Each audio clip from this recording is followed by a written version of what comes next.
আজ আপনার আধ্যাত্মিক জাগরণ ঘটবে। কারণ এতদিন আপনি যে কষ্টের মধ্যে কাটিয়েছিলেন, যে দুঃখের মধ্যে কাটিয়েছিলেন, আজ তার পরিসমাপ্তি ঘটবে। আজ সেই অলৌকিক দিন, যে দিন মহাবিশ্ব নিজে থেকে আপনার কাছে এসেছেন। মহাবিশ্বের ঐশ্বরিক শক্তিগুলি আপনার মধ্যে ধীরে ধীরে আধ্যাত্মিক জাগরণ সৃষ্টি করেছে। আপনি তা বুঝে উঠতে পারেননি, কিন্তু ইতিমধ্যেই আপনি এই বার্তা পেয়ে গেছেন। এর অর্থই হলো মহাবিশ্ব চেয়েছেন আপনি এই বার্তা শুনুন এবং আপনার আধ্যাত্মিক জাগরণের বহিঃপ্রকাশ ঘটুক। আপনি কি চাইছেন না যে আপনি মহাবিশ্বের সঙ্গে সংযুক্ত হন? আপনার জীবনের দুঃখ, কষ্ট, দুর্দশা সম্পূর্ণ দূর হয়ে যাক। এই মহাবিশ্বের সঙ্গে আপনার আত্মা একাত্ম হয়ে যাক। আপনি মহাবিশ্বের সকল ইঙ্গিতকে বুঝতে পারেন, মহাবিশ্বের শক্তিকে অনুভব করতে পারেন, উপলব্ধি করতে পারেন মহাবিশ্ব আপনাকে কি সংকেত পাঠাচ্ছেন। যদি আপনি সত্যি মহাবিশ্বকে ভালোবাসেন, মহাবিশ্বের ঐশ্বরিক শক্তিগুলিকে আপনি বুঝতে পারেন, আপনার জীবন বদলে যাবে। আপনি মহাবিশ্বের প্রতি বিশ্বাস রাখুন। জীবন মানেই চড়াই উতরাই, জীবন মানেই ওঠা পড়া। যখনই আপনি খারাপ সময়ের মধ্যে দিয়ে যাবেন, আপনি বিশ্বাস রাখুন, ইতিবাচকতা রাখুন যে শীঘ্রই আপনার জন্য এমন ভালো কিছু পরিকল্পনা করা হচ্ছে, যেই পরিকল্পনার দরুন আপনার পরীক্ষা নেওয়া হচ্ছে। আর মহাবিশ্বের শক্তিগুলি দেখতে চাইছেন আপনি আপনার পরীক্ষায় কতটা নিজের ধৈর্য রাখতে পারেন। বন্ধুরা, মানুষের ধৈর্য এমনিতেই খুবই কম। সাধারণ একটি মহাবিশ্বের বার্তা শোনার ধৈর্যটুকুও মানুষের মধ্যে নেই। যদি আপনি আপনার ধৈর্যকে ধরে রাখতে পারেন, নিজের মধ্যে সহনশীলতাকে বজায় রাখতে পারেন, আপনি হবেন এই পৃথিবীর শ্রেষ্ঠ মানুষ। আর আপনার দুঃখ, কষ্ট, দুর্দশা একটু একটু করে শেষ হবে। আর যেদিন সম্পূর্ণ শেষ হবে, আপনি জেনে রাখবেন আপনার জীবনে এমন নতুন নতুন সুযোগ আসবে, আপনি জীবনে এত ভালো কিছু পাবেন যা আপনি কখনো কল্পনাই করেননি। এই সকল ভাবনার বহু দূরে ছিলেন আপনি। আপনার কর্ম অনুযায়ী এই মহাবিশ্বের ঐশ্বরিক শক্তিগুলি আপনার পরীক্ষা নিয়ে থাকে। প্রশ্ন হলো, হয়তো আপনি ভাবছেন, নিজেকে নিজে ভাবছেন যে আপনি কখনোই কারোর ক্ষতি করেননি। আপনি ভাবছেন কখনো কারোর ক্ষতি আপনি চাননি, কখনো কারোর সাথে খারাপ ব্যবহার আপনি করেননি, কখনো আপনি অন্যকে হিংসা করেননি, অসৎ পথ অবলম্বন করেননি। এটা আপনি নিজে ভাবছেন, কিন্তু আপনি জানেন না, হয়তো আপনার অজ্ঞানতাবশত কিংবা অসতর্কতাবশত কোনো ভুল জীবনে হয়তো ঘটেছে, তার ফলই আপনাকে ভোগ করতে হচ্ছে। কারণ এই ইউনিভার্স কিন্তু আমাদের প্রত্যেককেই তার কর্মফল অনুযায়ী শাস্তি দিয়ে থাকে। আর মানুষ যখন নিজে থেকে কষ্ট পায়, শাস্তি পায়, তখন নিজেকে প্রশ্ন করে যে আমি তো কারোর ক্ষতি করিনি, আমি তো সৎ ছিলাম, আমি তো কখনো কারোর ক্ষতি চাইনি, আমি তো কাউকে হিংসা করিনি। এই প্রশ্নটা নিজেকে নিজে না করে সম্পূর্ণ আয়নার সামনে দাঁড়ান আর নিজের বিবেককে করুন। হয়তো আপনি যদি কখনো ভুল ত্রুটি করেননি, এটা বোঝা যাবে না, তবে এটা আপনি নিশ্চিত থাকুন যে কষ্ট আপনাকে পেতেই হবে, তবে সুখের দিনও আসবেই শীঘ্রই। কষ্ট আপনি কেন পাচ্ছেন, কষ্টের পরিমাপ ঠিক কতটা, সেটি সম্পূর্ণ নির্ভর করছে আপনার কর্মের উপর। হয়তো আপনি আপনার অজ্ঞানতাবশত কোনো ভুল করেছেন, তার জন্যেও আপনাকে কষ্ট পেতে হবে। সেটা হয়তো ক্ষণিকের হবে, কিন্তু পৃথিবীতে এমন বহু মানুষ আছে যারা দীর্ঘদিন ধরে কষ্ট পাচ্ছে। প্রশ্ন হলো, তারা হয়তো সমাজের চোখে দোষী নয়, কিন্তু তারা প্রকৃতপক্ষে নিজেরাই জানে যে হয়তো তারা জীবনে এমন কোনো অন্যায় বা এমন কোনো ভুল করেছে, তাদের সেই ভুলের মাসুল তাকে দিতে হচ্ছে। এই ইউনিভার্স বা মহাবিশ্ব আর প্রকৃতির চারপাশে বিচরণকারী ঐশ্বরিক শক্তি কখনোই আপনাকে আমাকে কাউকে ছাড়বে না। প্রত্যেককেই প্রত্যেকের কর্মফল ভোগ করে যেতে হবে, কারণ আপনার একালের পাপ এ কালেই আপনাকে তার খেসারত দিয়ে যেতে হবে পৃথিবী থেকে। আমরা আমাদের চোখের সামনে অনেক মানুষ দেখি আর ভাবি যে এই মানুষটা কোনোদিন কারোর ক্ষতি করেনি, সকলকে ভালোবেসেছে, তাহলে এই মানুষটা কেন সারা জীবন কষ্ট পাচ্ছে, তার মৃত্যুটাও যেন কষ্টকর ছিল। আমরা ভাবি। আবার এমনও মানুষ আছে যে অনেককে কষ্ট দিয়েছে, দুঃখ দিয়েছে, অনেকের অনেক ক্ষতি করেছে, আর তার মৃত্যুটা কত সুখের হলো, তাকে ভুগতে হলো না, সে কোনো কষ্ট পেল না।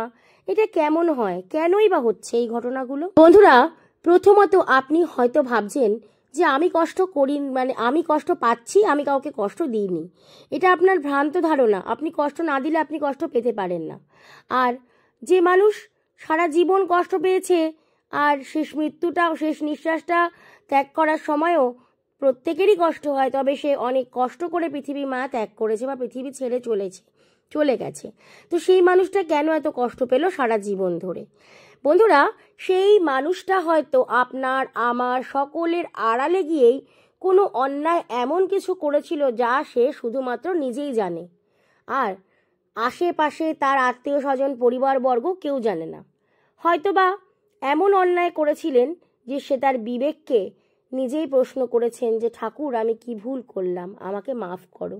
কিন্তু ভগবান বা ঈশ্বর বা আল্লাহ আপনাকে মাফ তখনই করবেন যখন আপনি নিজে থেকে সৎ থাকবেন। আপনি প্রত্যেকটা পা খুব ভেবে চিনতে যদি ফেলেন, আপনার জীবন অনেক সুন্দর হবে।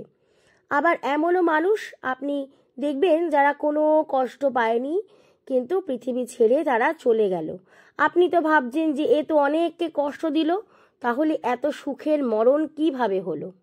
বন্ধুরা, আপনি জানেন না সেই মানুষটা আপনার সামনে যে 10টা পাপ কাজ করেছে, আপনি যাকে পাপ ভাবছেন তার 10টা কাজের পর সে 100টা এমন ভালো কাজ করেছে যে তার 10টা পাপ সম্পূর্ণ লুপ্ত হয়ে গেছে। ইউনিভার্স তার কর্ম দেখেই তার প্রত্যেকটা পদক্ষেপের সিদ্ধান্ত নিয়েছেন, তার জীবনের সিদ্ধান্ত নিয়েছেন। তাই তো তার শেষ যাত্রাটা অত সুন্দর হয়েছে। তার পৃথিবী ত্যাগের সময় সে না নিজে ভুগেছে না অন্যকে ভুগিয়েছে। এটি হলো তার কর্মের প্রতিফলন। আজ আপনার মধ্যে যে জাগরণ সৃষ্টি হবে, সেই জাগরণ আপনাকে কম্পিত করবে। আধ্যাত্মিক জাগরণ হলো অহং বা নিজের সীমিত ধারণা থেকে বেরিয়ে এসে বৃহত্তর সত্যের প্রতি সচেতন হওয়ার এক জটিল প্রক্রিয়া। এটি সাধারণত জীবনের অর্থ, গভীর সম্পর্ক এবং নিজের প্রতি গভীর উপলব্ধির মাধ্যমেই প্রকাশ পায়।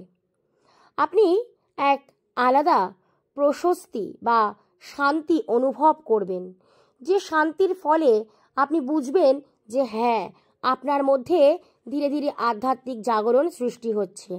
তাই বন্ধুরা, চিন্তা করুন, আপনি যদি যাই কর্ম করে থাকুন, আপনি জেনে বা না জেনে যদি কোনো খারাপ কাজ করে থাকেন, সেই কাজটাকে আপনি আজই ইতিমধ্যে মহাবিশ্বের বার্তা পাওয়ার পরই বন্ধ করে দিন। আর নিজেকে নিজের দিক থেকে সৎ রাখুন। যা ঘটেছে, যা আপনি করেছেন, সেটাকে এখানেই শেষ করুন। ভালো থাকুন। যদি আধ্যাত্মিক জাগরণ আপনার মধ্যে সৃষ্টি হয়, আপনি নিজেকে শ্রেষ্ঠ মনে করুন। আজ আপনি মহাবিশ্বের এই আধ্যাত্মিক জাগরণের কিছু সংকেত জানতে পারবেন। নাম্বার 1, মনের শান্তি ও গভীর উপলব্ধি। আধ্যাত্মিক জাগরণের একটি প্রধান লক্ষণ হলো জীবনের প্রতি এক নতুন শান্তি ও গভীর উপলব্ধি অনুভব করবেন। আপনার তখন অন্যকে নিয়ে চিন্তা ভাবনা কিছুই থাকবে না। আপনি এক আলাদা জগতের মধ্যে নিজেকে সবসময় আপনার মনে হবে যে আপনাকে কেউ কষ্ট দিলেও আপনার আর খারাপ লাগবে না, আপনার আর অন্যকে হিংসা হবে না, আপনি অন্যকে নিয়ে সমালোচনা করবেন না, কারণ আপনার মধ্যে সেই আধ্যাত্মিক জাগরণ সৃষ্টি হয়ে গেছে। তাই তো আপনি এটিকে বজায় রাখার চেষ্টা করুন, চলে যেতে দেবেন না। নাম্বার 2, অহং কমে যাওয়া। আধ্যাত্মিক জাগরণের সাথে সাথে অহংকার, যাকে আমরা অহং বলি, বা নিজের সীমিত ধারণা কমে যায় এবং অন্যের প্রতি সহানুভূতি বাড়ে। যেদিন দেখবেন আপনার নিজের অহংকার দূর হয়েছে। পৃথিবীতে বহু মানুষ আছে যারা শিক্ষা নিয়ে, অর্থ নিয়ে অহংকার করে। এই অহংকার কিন্তু মানুষের পতনের মূল। আর আপনার মধ্যে যেদিন থেকে অহংকার দূর হবে আর আপনি অন্যকে ভালোবাসতে পারবেন, সহানুভূতিশীল হবেন, দেখবেন, আপনি বুঝবেন যে হ্যাঁ, আপনার মধ্যে কিন্তু আধ্যাত্মিক জাগরণ বা স্পিরিচুয়ালিটি শুরু হয়ে গেছে। নাম্বার 3, নতুন জীবন দর্শনের জন্ম। আধ্যাত্মিক জাগরণের ফলে জীবনের প্রতি নতুন দৃষ্টিভঙ্গি বা দর্শন তৈরি হয়। নাম্বার 4, নিয়মিত যোগ বা ধ্যান। যারা নিয়মিত ধ্যানে বসেন, ধ্যানের মাধ্যমে মনকে শান্ত রাখার চেষ্টা করেন এবং আধ্যাত্মিক জাগরণের পথে এগিয়ে যাওয়ার চেষ্টা করে, বুঝতে হবে এদের মধ্যেই, এই মানুষগুলির মধ্যেই, অন্তরাত্মার মধ্যেই ঈশ্বরের বাস। আর ধীরে ধীরে ঈশ্বর তাদের আধ্যাত্মিক জাগরণের পথে এগিয়ে নিয়ে যাচ্ছে। নাম্বার 5, ধর্মীয় বা আধ্যাত্মিক বই পড়া। যখন আপনি দেখবেন ধর্মের প্রতি আপনার আসক্তি বৃদ্ধি পাচ্ছে, আপনি নিজের ধর্ম সম্বন্ধে জানতে উৎসাহী, নিজের ধর্মের মধ্যে আপনি ধীরে ধীরে প্রবেশ করছেন, ধর্ম বই পড়ছেন, ধর্মের বিভিন্ন ধর্ম সম্বন্ধে জানতে আপনি ভীষণভাবে আগ্রহী, আধ্যাত্মিক বই নিয়ে আপনি ঘাটাঘাটি করছেন, তার সম্পর্কে আপনি সম্পূর্ণ অর্থ জানতে চাইছেন, তখন বুঝবেন আপনার মধ্যে যে জানার ইচ্ছা ধর্মীয়, আপনার নিজের ধর্ম সম্পর্কে, এর অর্থই হলো আপনি আধ্যাত্মিক জগতে প্রবেশ করেছেন ইতিমধ্যেই। নাম্বার 6, প্রকৃতির সাথে সময় কাটানো। প্রকৃতির সাথে সময় কাটানো আপনার ইচ্ছা। আপনার হঠাৎ করে মনে হবে চারপাশের কোলাহল থেকে দূরে গিয়ে কোনো এক শান্ত প্রকৃতিতে আমি একা বসি, মনকে শান্ত করি, পবিত্র চিন্তাগুলো আপনার মনে ঘোরাফেরা করবে। এটি হলো আপনার আধ্যাত্মিক উপলব্ধি এক বিশেষ পথ। নাম্বার 7, অন্যের প্রতি সহানুভূতি ও ভালোবাসা বৃদ্ধি। আধ্যাত্মিক জাগরণের সাথে সাথে অন্যের প্রতি সহানুভূতি ও ভালোবাসার পরিণাম, অর্থাৎ যে আপনি যাকে ভালোবাসেন তার, যে কোনো মানুষের প্রতি আপনার ভালোবাসাটা অনেক বৃদ্ধি পাবে, গভীর হবে। নাম্বার 8, জীবন সম্পর্কে গভীর প্রশ্ন করা। জীবনের গভীর অর্থ ও উদ্দেশ্য সম্পর্কে প্রশ্ন করা এবং তার উত্তর খোঁজা আধ্যাত্মিক জাগরণের একটি গুরুত্বপূর্ণ অংশ। নাম্বার 9, নিজেকে জানার চেষ্টা। নিজের ভালো মন্দ, শক্তি অশক্তি, আবেগ অনুভূতি সম্পর্কে গভীর জ্ঞান অর্জন করা আধ্যাত্মিক জাগরণের একটি গুরুত্বপূর্ণ দিক। সর্বশেষ বা 10 নম্বর যে বিশেষ সংকেত, সেটি হলো নতুন নতুন অভিজ্ঞতা। নতুন অভিজ্ঞতা অর্জন করা এবং বিভিন্ন সংস্কৃতি বা মানুষের সাথে সংযোগ স্থাপন করা আধ্যাত্মিক জাগরণের পথে সহায়ক হতে পারে। এটি আপনাকে বিশেষভাবে মহাবিশ্ব বোঝাতে এসেছে, মহাবিশ্বের ঐশ্বরিক শক্তিগুলি জানাতে এসেছে। সময় এসে গেছে, আপনি প্রস্তুত হন, আপনার মধ্যে আধ্যাত্মিক জাগরণ ঘটবে। যা ভুল করেছেন সেখানেই আপনি থেমে যান। যেই মুহূর্তে আপনি এই বার্তা পাবেন, সেই মুহূর্তে থেকে আপনি নিজেকে বদলে ফেলুন। আপনার জীবনও বদলে যাবে স্বয়ং ইউনিভার্সের আশীর্বাদে। আজকের মহাবিশ্বের বার্তা এখানেই শেষ করছি। সকলে সুস্থ থাকবেন, ভালো থাকবেন। Thank you universe, thank you universe, thank you universe.